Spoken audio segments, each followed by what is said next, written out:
Hoje vamos continuar estudando, na verdade, sobre a divindade de Jesus, sobre a superioridade de Jesus, nos textos de Hebreus. Hebreus capítulo 1, verso 5 diz assim: Pois a qual dos anjos jamais disse, Tu és meu filho, eu hoje te gerei? E outra vez, eu lhe serei por pai, e ele me será por filho. Essa é uma declaração de Deus, o Pai. Está dizendo assim: a quem é que eu alguma vez disse, tu és meu filho, eu te gerei?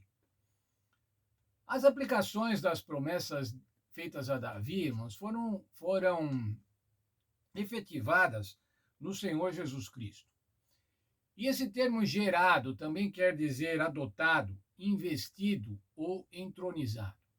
Gerado indica uma nova condição. Jesus Cristo é o Filho de Deus, ele é divino. Veja só, duas declarações bíblicas que foram feitas a Jesus quando ele estava aqui nessa terra. Na ocasião do batismo, em Mateus 3,17, e no Monte da Transfiguração, como já estudamos, né? O resplendor da glória do Senhor Jesus, o resplendor de Deus se manifestou no Senhor Jesus no Monte da Transfiguração, tá? Em Mateus 17:5. E do céu ouvia-se uma voz: Este é o meu filho amado, em quem me comprazo. O Senhor Jesus, irmãos, é filho de Deus, coeterno com Deus, como estudamos ontem. Ele faz parte da Trindade, ele também é Deus. Ainda após a ressurreição do Senhor Jesus, irmãos, em Romanos 1:4, encontramos o apóstolo Paulo afirmando: E foi declarado Filho de Deus, com poder, segundo o Espírito de Santidade, pela ressurreição dos mortos, Jesus Cristo, nosso Senhor. Quando o Senhor Jesus ressuscitou, irmãos, ele foi entronizado no céu, e essa era uma condição especial. E agora ele estava sendo dito dessa condição especial, que ele era filho de Deus, que ele tinha sido gerado. Não porque ele não tivesse existido antes, não porque ele fosse filho de Deus, gerado por Deus em segundo lugar, mas porque ele era coeterno. A entronização de um rei, a entronização do rei, o Senhor Jesus. O governo do Senhor Jesus sobre as nações. A derrota de Satanás. Essa era a nova condição. O Senhor Jesus havia derrotado efetivamente Satanás. Não era somente a profecia do rei davídico, e a profecia que até fez com que os judeus não entendessem o reino espiritual do Senhor Jesus, o rei espiritual que o Senhor Jesus era. Essa agora, irmãos, quando é declarado, eu te gerei, após a sua ressurreição, era uma nova condição ministerial do Senhor Jesus. Estava inaugurando uma nova condição ministerial no plano da salvação. Era um novo papel no plano da salvação. Era o mesmo personagem, mas era agora uma nova prática no plano da salvação. A Bíblia é muito prolífera, irmãos, em falar da eternidade de Cristo eterno, como Deus eterno. Veja Hebreus 13:8. Jesus é o mesmo ontem, hoje e eternamente.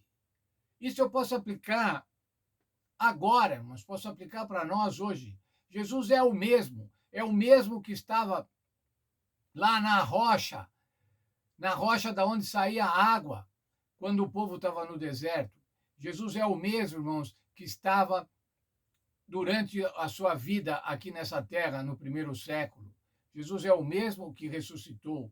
E Jesus é o mesmo, irmãos, que foi entronizado no céu, que entrou como ministro, sumo sacerdote no santuário celestial. O Senhor Jesus é o mesmo hoje, o mesmo Senhor Jesus, que é o meu amigo, que é o teu amigo, e será o mesmo Senhor Jesus eternamente. Há uma figura, irmãos, que o apóstolo Paulo usa em Hebreus capítulo 7, verso 3. Quero ler também o verso 2. Vamos ler, falando sobre Melquisedeque. Hebreus 7, 2 e 3. Vamos ler o verso 1 também. Esse Melquisedeque, rei de Salém, sacerdote do Altíssimo, que saiu ao encontro de Abraão quando este regressava da matança dos reis e o abençoou, para quem Abraão separou o dízimo de tudo. E agora tem um parênteses, entre parênteses. Primeiramente se interpreta rei de justiça, depois também rei de Salém, ou seja, rei de paz, sem pai nem mãe, nem genealogia, não tendo princípio de dias, nem fim de vida, mas sendo feito semelhante ao Filho de Deus. Olha, irmãos, o que o apóstolo Paulo está falando aqui é que o Filho de Deus, o Senhor Jesus, não tem nem pai, nem mãe, nem genealogia, não tem princípio de dias, nem fim de vida, mas é eterno. Isso quer dizer, ele é eterno. Ainda quais as características desse rei, irmãos? Se interpreta como rei de justiça e depois rei de Salém, ou seja, rei de paz. Como já vimos, o Senhor é o nosso Salvador. O Senhor nos dá a paz, mas o Senhor também é o rei de justiça. O Senhor Jesus também é o nosso juiz. Mas veja só então, irmãos, o que aqui diz. Jesus era semelhante a Melquisedeque. Permanece ainda a última frase do verso 3. Permanece sacerdote para sempre. O Senhor Jesus permanece sacerdote para sempre. Ele é o sacerdote que está no céu, irmãos, no santuário celestial, intercedendo por nós, intercedendo por cada um de nós. E essa, irmãos, é a grande mensagem, já disse isso, é a grande mensagem do livro de Hebreus.